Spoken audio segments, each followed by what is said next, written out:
Você está pronto para a verdade? Aquela que pastores, teólogos e líderes religiosos têm escondido de você por séculos, trancada a 7 chaves nos porões empoeirados da história?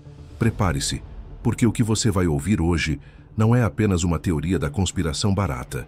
São as provas, as evidências irrefutáveis de que o livro mais sagrado do mundo, a Bíblia que você tem em sua estante, que molda sua fé, suas crenças e até mesmo suas decisões mais profundas, foi sim manipulada, editada, alterada.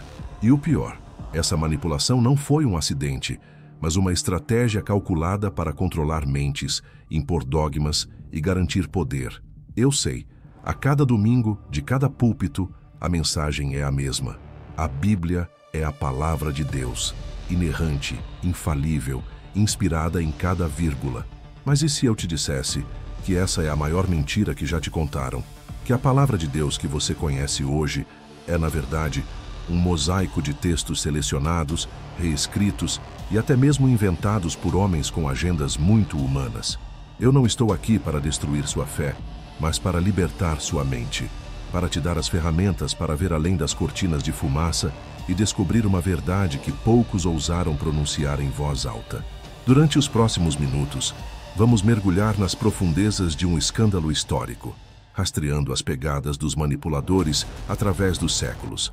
Vamos expor nomes, datas e eventos que nunca são mencionados nos sermões dominicais.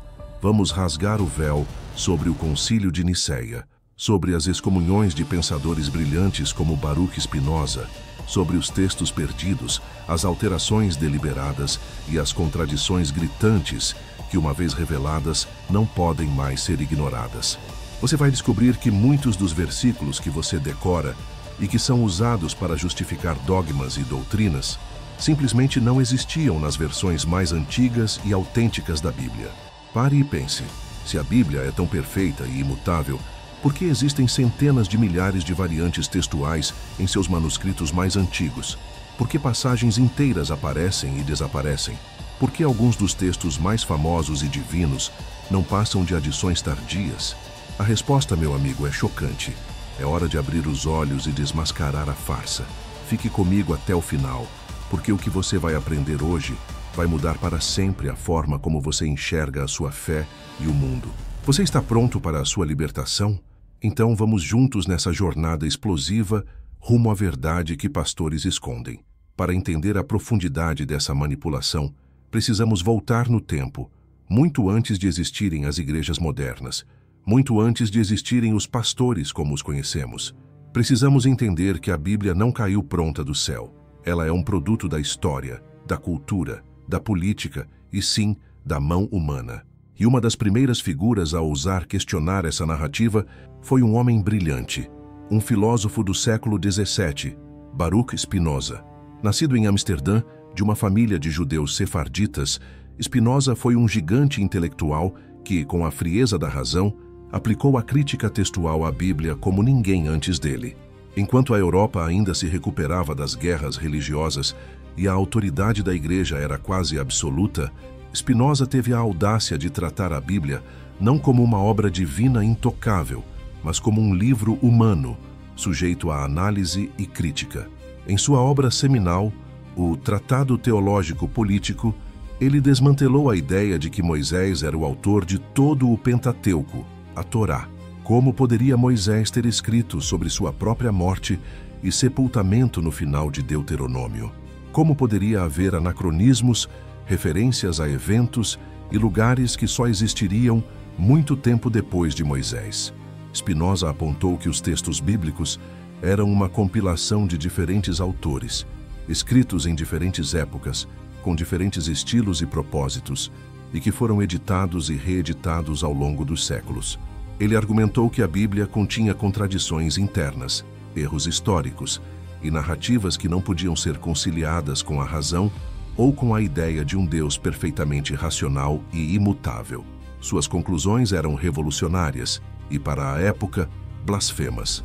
Spinoza não via a Bíblia como a palavra literal de Deus, mas como um registro histórico das ideias e crenças de um povo, uma ferramenta para ensinar moralidade e piedade, adaptada às capacidades e preconceitos daquele tempo. Ele desafiou a noção de milagres, como intervenções sobrenaturais que quebravam as leis da natureza, argumentando que a verdadeira lei de Deus era a própria ordem natural e racional do universo. E qual foi a resposta da comunidade religiosa a essa mente brilhante que ousava usar a razão para questionar o dogma? Não foi um debate teológico, não foi uma discussão aberta, foi a excomunhão. Em 1656, Spinoza foi amaldiçoado e banido da comunidade judaica, com um anátema terrível. Amaldiçoado seja ele de dia e amaldiçoado seja ele de noite. Amaldiçoado seja ele ao deitar e amaldiçoado seja ele ao levantar. Amaldiçoado seja ele ao sair e amaldiçoado seja ele ao voltar. Seus livros foram proibidos e ele viveu o resto de sua vida isolado, trabalhando como polidor de lentes, mas jamais abandonando sua busca pela verdade. A história de Spinoza é crucial porque ela nos mostra o modus operandi daqueles que detêm o poder religioso. Qualquer questionamento, qualquer análise crítica que ameace a narrativa estabelecida é silenciado, não com argumentos, mas com excomunhões, com calúnias, com a marginalização. Spinoza foi um precursor da crítica bíblica moderna, pavimentando o caminho para que, séculos depois, outros acadêmicos pudessem escrutinar a Bíblia com as ferramentas da história, da arqueologia e da linguística, revelando camadas e camadas de manipulação. Mas a manipulação da Bíblia não começou no século XVII. Ela é muito, muito mais antiga. Para entender a origem dessa farsa, precisamos viajar ainda mais para trás, até o século IV, para um evento que moldou o cristianismo para sempre e sobre o qual você raramente ouvirá a verdade completa nos púlpitos: o Concílio de Nicéia, em 325 d.C. Imagine um império em crise, o Império Romano, dividido por conflitos internos e ameaças externas. Seu imperador Constantino, um homem astuto e pragmático, percebe que o cristianismo, que antes era uma seita perseguida, agora tem força para unificar ou dividir ainda mais seu domínio. Havia uma miríade de crenças cristãs, diferentes grupos, diferentes evangelhos, diferentes interpretações sobre a natureza de Jesus. Existiam os arianos, que acreditavam que Jesus era uma criatura subordinada a Deus Pai, e os trinitaristas, que defendiam a consubstancialidade de Jesus com Deus. As discussões eram acaloradas, as divisões eram profundas, e Constantino precisava de uma religião unificada para um império unificado. Então, ele convocou um concílio. Não foi um evento puramente espiritual, mas um ato político, com cerca de 300 bispos reunidos sob a égide do imperador pagão Constantino. Qual era a agenda? Estabelecer uma doutrina oficial, um credo que todos deveriam seguir e definir quais livros seriam considerados inspirados e quais seriam jogados na lixeira da heresia. Foi em Nicéia que o cânon bíblico, a lista de livros que compõem a sua Bíblia, começou a ser solidificado. Mas não foi um processo democrático ou divinamente inspirado no sentido que os pastores querem que você acredite. Foi uma batalha de poder, de teologias conflitantes, onde os interesses políticos e pessoais se misturavam com as discussões doutrinárias. Evangelhos que contavam histórias diferentes de Jesus, que apresentavam uma visão mais mística ou gnóstica, foram deliberadamente excluídos. Pense nos evangelhos gnósticos, como o de Tomé, o de Maria Madalena, o de Filipe, que apresentavam um Jesus mais preocupado com o conhecimento interior do que com o sacrifício vicário. Esses textos foram rotulados de heréticos, seus seguidores perseguidos, e muitos de seus manuscritos foram queimados e destruídos. Por quê? Porque esses textos ofereciam uma visão de fé mais descentralizada, mais individual, que não precisava de uma hierarquia sacerdotal para a mediação. Eles ameaçavam o controle que a Igreja em formação queria exercer sobre seus fiéis. Ao invés disso, o Concílio de Nicéia solidificou a doutrina da Trindade, a divindade plena de Jesus, e criou um credo que se tornou a espinha dorsal do cristianismo ortodoxo. Essa foi uma decisão humana, com implicações políticas e teológicas profundas, que definiu o que você lê hoje como Palavra de Deus. Mas a manipulação não parou em Nicéia. Ela continuou por séculos através de copistas, escribas e tradutores que, intencionalmente ou não, introduziram alterações, adições e omissões nos manuscritos. Antes da invenção da imprensa, cada cópia da Bíblia era feita à mão, e cada escriba era um potencial editor. Às vezes, eles corrigiam o que pensavam ser erros, outras vezes adicionavam notas marginais que acabavam sendo incorporadas ao texto principal por escribas posteriores, e em outras situações, eles alteravam o texto para que ele se encaixasse melhor nas doutrinas de sua época. É por isso que, quando os estudiosos modernos começaram a comparar os milhares de manuscritos antigos da Bíblia que sobreviveram, eles encontraram uma quantidade assombrosa de variações. Estamos falando de centenas de milhares de variantes textuais. A maioria delas são pequenas, mas algumas são substanciais e mudam o sentido de passagens cruciais. A questão não é se houve alterações, mas sim quantas e quão significativas elas foram. E aqui é onde a verdade começa a doer para muitos. Muitos dos versículos que são usados hoje para justificar dogmas e doutrinas fundamentais do cristianismo simplesmente não existiam nos manuscritos mais antigos e confiáveis. Eles foram adicionados depois. Vamos direto às provas, aos versículos que pastores escondem e que, quando expostos, revelam a manipulação. Pegue a sua Bíblia, se tiver coragem, e compare com o que eu vou te mostrar. 1. Marcos 16, 9, 20. O final milagroso adicionado. Esta é uma das manipulações mais famosas e inegáveis. Abra sua Bíblia no Evangelho de Marcos, capítulo 16. Você vai ler sobre Jesus ressuscitado, aparecendo aos seus discípulos, comissionando-os a pregar, batizar e expulsar demônios, falar em novas línguas, pegar em serpentes e beber veneno sem sofrer dano. Versículos poderosos, não é? O problema é que esses versículos do 9 ao 20 simplesmente não estavam nas cópias mais antigas e mais confiáveis do Evangelho de Marcos. Os manuscritos mais antigos e respeitados, como o Codex Vaticanus e o Codex Sinaiticus, terminam abruptamente no versículo 8, com as mulheres fugindo do túmulo, aterrorizadas e sem dizer nada a ninguém. Um final chocante, sim, mas também um final que a igreja primitiva achou insatisfatório. Para preencher essa lacuna e dar a Marcos um final mais harmonioso com os outros evangelhos e com a teologia da ressurreição, alguém, em algum momento, adicionou esses 12 versículos. Eles são uma interpolação posterior, um acréscimo que se tornou palavra de Deus séculos depois. A maioria das Bíblias modernas, honestas com a crítica textual, coloca uma nota de rodapé avisando que esses versículos não estão nos manuscritos mais antigos. Mas quem lê as notas de rodapé? E quantos pastores alertam sobre isso em seus sermões? Eles continuam a usar esses versículos como base para ensinamentos sobre a autoridade dos crentes, curas, línguas e a famosa prova da fé de que se pode beber veneno. Mas tudo isso é baseado em um texto que foi adicionado por mãos humanas séculos após o original. 2. João 8, 1, 11. A mulher adúltera e a misericórdia de Jesus. Esta é outra passagem icônica, amada por muitos por mostrar a compaixão de Jesus. A história da mulher pega em adultério, trazida pelos fariseus para ser apedrejada, e Jesus escrevendo na areia, dizendo: Aquele que dentre vós está sem pecado, seja o primeiro a atirar uma pedra contra ela. Uma cena poderosa, cheia de graça e misericórdia. O problema, assim como o final de Marcos, esta passagem também não se encontra nos manuscritos mais antigos e confiáveis do Evangelho de João. As evidências textuais são esmagadoras. Os manuscritos mais antigos do Evangelho de João não contêm essa história. Ela aparece em cópias posteriores e, em alguns manuscritos, ela é encontrada em diferentes lugares, ou até mesmo no Evangelho de Lucas.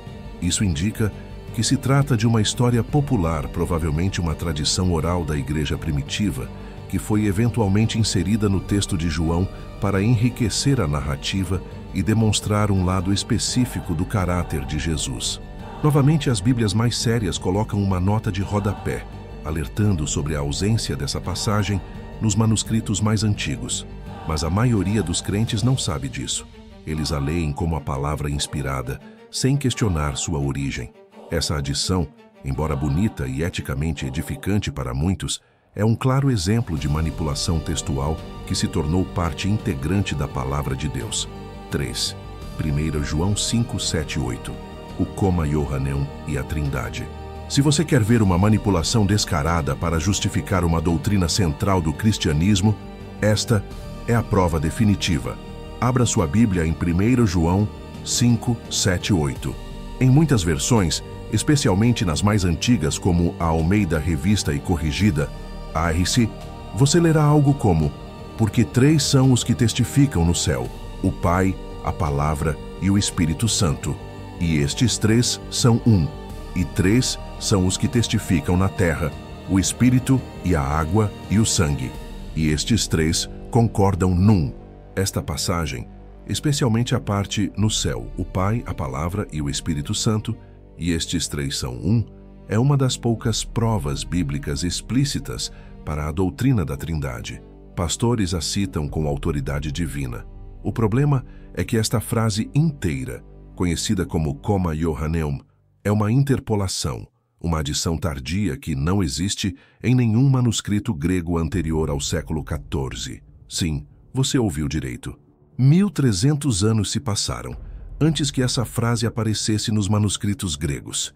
Essa adição surgiu pela primeira vez no latim, por volta do século IV ou V, provavelmente como uma glosa marginal, uma nota de um escriba, para defender a doutrina trinitária contra o arianismo.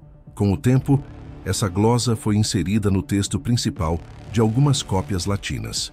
Somente muito mais tarde, através da Vulgata de Jerônimo e da tradução de Erasmo, que foi pressionado a incluir a frase, ela encontrou seu caminho para as Bíblias protestantes e, consequentemente, para muitas das Bíblias em português que você conhece.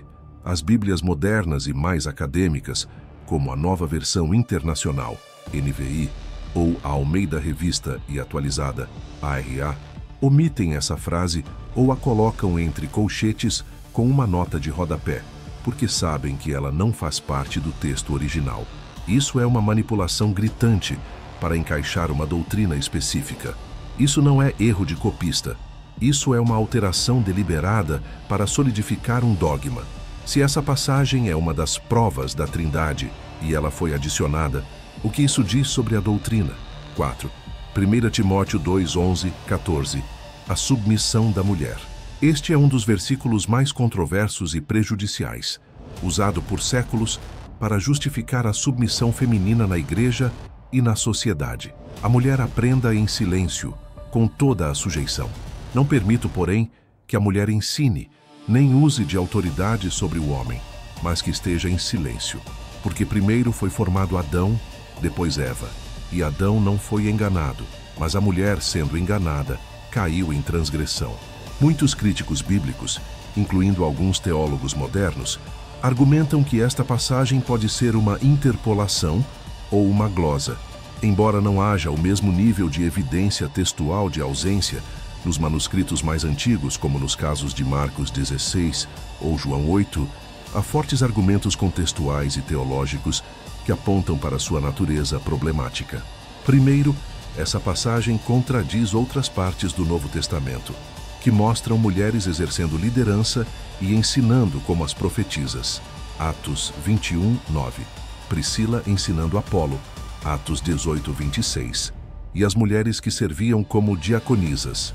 Romanos 16, 1, 2. Segundo, o estilo e o vocabulário de 1 Timóteo e 2 Timóteo e Tito são significativamente diferentes das cartas paulinas autênticas, levando muitos estudiosos a concluir que essas cartas são pseudepígrafas, ou seja, escritas por um discípulo ou admirador de Paulo, usando seu nome para dar autoridade às suas próprias ideias.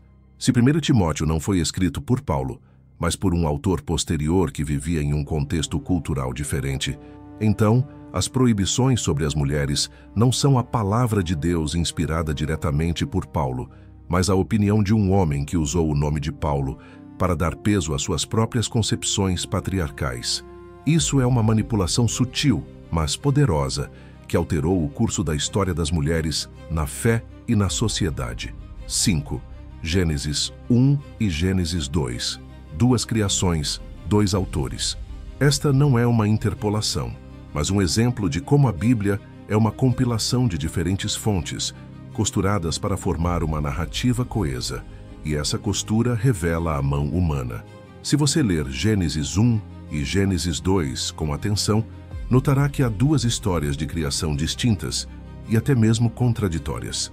Em Gênesis 1, a criação segue uma ordem cronológica: luz, firmamento, terra e vegetação, luminares, aves e peixes, animais terrestres e, finalmente, o ser humano, homem e mulher, criados simultaneamente, à sua imagem e semelhança. A linguagem é grandiosa, poética, quase litúrgica. Já em Gênesis 2, a ordem é diferente. Primeiro Deus cria o homem, depois planta um jardim, depois cria os animais para serem companheiros do homem. E só então, ao ver que o homem estava só, ele cria a mulher a partir da costela do homem. A linguagem é mais íntima, mais antropomórfica, com Deus agindo como um oleiro. A crítica textual moderna, através da hipótese documentária, identificou essas duas narrativas como provenientes de diferentes fontes. A fonte sacerdotal, P, responsável por Gênesis 1, e a fonte ravista, J, responsável por Gênesis 2. Essas fontes foram compostas em épocas diferentes e depois foram combinadas por editores, redatores, em um único texto. O que vemos aqui não é uma palavra de Deus monolítica, mas um esforço humano para compilar e harmonizar diferentes tradições. A manipulação aqui está na seleção e edição, na tentativa de apresentar um texto multifacetado como uma unidade divina perfeita. T6. Deuteronômio 34. A morte de Moisés contada por Moisés. Outro exemplo clássico de como a Bíblia é um texto editado. O livro de Deuteronômio, o quinto livro do Pentateuco, é tradicionalmente atribuído a Moisés. No entanto, o capítulo 34 descreve a morte de Moisés, seu sepultamento em Moabe e a afirmação de que nunca mais se levantou em Israel profeta como Moisés. Como poderia Moisés ter escrito sobre sua própria morte e sobre o fato de que ninguém sabe até hoje o lugar da sua sepultura? É um anacronismo flagrante. Isso indica que a autoria do Pentateuco não pode ser atribuída exclusivamente a Moisés. É evidente que alguém, um editor posterior, adicionou este epílogo. Essa observação, feita por Spinoza séculos atrás, é uma prova clara de que os livros da Bíblia foram compilados e editados ao longo do tempo, e que a ideia de uma autoria única e divinamente ditada é insustentável. 7. As inconsistências e contradições éticas. Além das interpolações e compilações, há uma manipulação mais sutil e perigosa: a manipulação da interpretação e da seleção de versículos para justificar atos e doutrinas que, francamente, são moralmente questionáveis. Pense nas passagens do Antigo Testamento que descrevem Deus ordenando genocídios, como em Deuteronômio 7:2. O Senhor teu Deus as tiver entregado a ti e as tiveres ferido, totalmente as destruirás. Não farás com elas aliança, nem terás piedade delas. Ou em 1 Samuel 15:3, onde Deus ordena a Saul: vai, pois, agora e fere a Amaleque, e destrói totalmente a tudo o que tiver. Não o poupes, porém mata homem e mulher, meninos e crianças de peito, bois e ovelhas, camelos e jumentos. Como isso se concilia com o Deus de amor e misericórdia que Jesus supostamente revelou? Como pastores explicam essas passagens? Eles tentam racionalizar, contextualizar, dizer que era outra época ou que os caminhos de Deus são misteriosos. Mas a verdade é que essas passagens refletem uma divindade tribal, uma construção humana de Deus que justificava a violência de um povo em nome da religião. Elas são parte da história de como a Bíblia foi usada e manipulada para legitimar guerras, opressão e intolerância. A manipulação não é apenas textual, mas também hermenêutica, a forma como os textos são interpretados e apresentados. Muitas igrejas selecionam cuidadosamente apenas os versículos que apoiam sua teologia específica, ignorando ou minimizando aqueles que a contradizem. Isso é uma forma de manipulação, onde a palavra de Deus se torna uma arma ideológica. Pense nas passagens sobre escravidão. O Antigo Testamento não apenas permite, mas regulamenta a escravidão. Êxodo 21, 2 ou 11, Levítico 25, 44, 46. O Novo Testamento, em vez de condená-la, instrui os escravos a obedecerem a seus senhores. Efésios 6, 5, Colossenses 3, 22, 1 Pedro 2, 18. Por séculos, essas passagens foram usadas por cristãos para justificar a escravidão, incluindo a brutal escravidão transatlântica. Pastores da época liam a Bíblia e encontravam prova de que Deus aprovava a posse de seres humanos. Essa é a manipulação em seu estado mais perverso, usar um texto sagrado para perpetuar a injustiça. E o inferno? A ideia de um inferno de tormento eterno, onde os pecadores são queimados para sempre, é uma das doutrinas mais aterrorizantes e eficazes para controlar pessoas. Mas onde está essa doutrina claramente definida na Bíblia original? O conceito de inferno, como um lugar de punição eterna, é muito mais uma evolução teológica posterior, influenciada por conceitos pagãos e pela retórica de controle da Igreja, do que uma doutrina explicitamente articulada por Jesus ou pelos apóstolos. A palavra hebraica Sheol e a grega Hades referiam-se primariamente ao mundo dos mortos, ao sepulcro, não a um lugar de punição consciente e eterna. A Gehenna, sim, era um vale fora de Jerusalém onde o lixo era queimado, usada por Jesus como uma metáfora para destruição ou julgamento, mas não necessariamente para tormento eterno.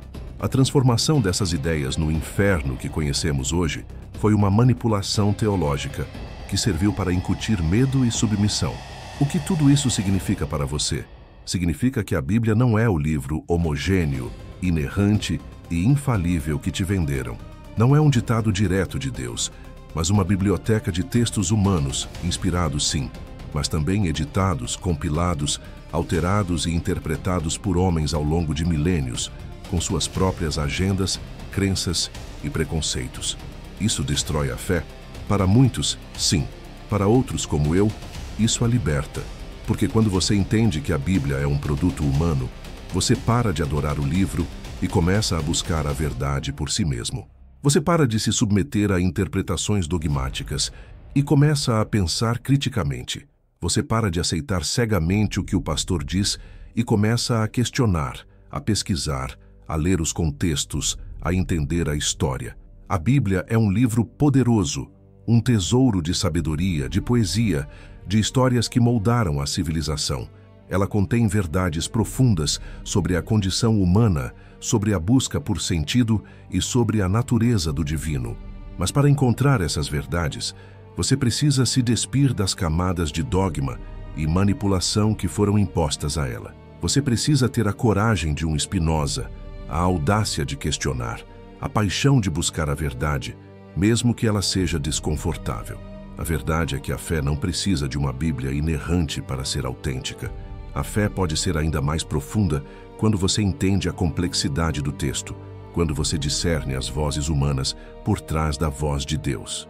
Quando você se liberta da ideia de que cada palavra é literal e infalível, você se abre para uma compreensão mais rica e matizada da espiritualidade. Muitos pastores não falam sobre essas coisas porque isso ameaça sua autoridade. A ideia de uma Bíblia perfeita é uma ferramenta poderosa de controle. Se a Bíblia é a palavra final e inerrante de Deus, e apenas eles têm a chave para interpretá-la corretamente, então eles detêm o poder. Mas quando você descobre a verdade sobre a manipulação, o poder volta para suas mãos. Você se torna seu próprio inquisidor da fé, seu próprio buscador. Não tenha medo da verdade. Ela é libertadora. Ela não destrói a fé genuína. Ela destrói a fé cega, a fé imposta, a fé que te mantém prisioneiro de dogmas e manipulações. Chegou a hora de acordar, de sair do transe, de questionar tudo o que te disseram, de pesquisar por si mesmo, de ler as notas de rodapé nas suas Bíblias, de procurar fontes acadêmicas e imparciais, de confrontar a história. O que você vai fazer com essa informação? Vai continuar a se ajoelhar diante de uma Bíblia manipulada, aceitando as interpretações de homens que usam o medo para controlar? Ou vai se levantar livre e buscar sua própria conexão com o divino, com a verdade, com a espiritualidade que reside além das páginas editadas? A escolha é sua. Mas se você sentiu essa verdade no fundo da sua alma, se você percebeu que foi enganado por muito tempo, então eu te convido a dar o primeiro passo para a sua libertação. Comenta aqui embaixo: eu acordei. E compartilhe este vídeo com todos aqueles que você ama, que estão presos nas correntes da manipulação,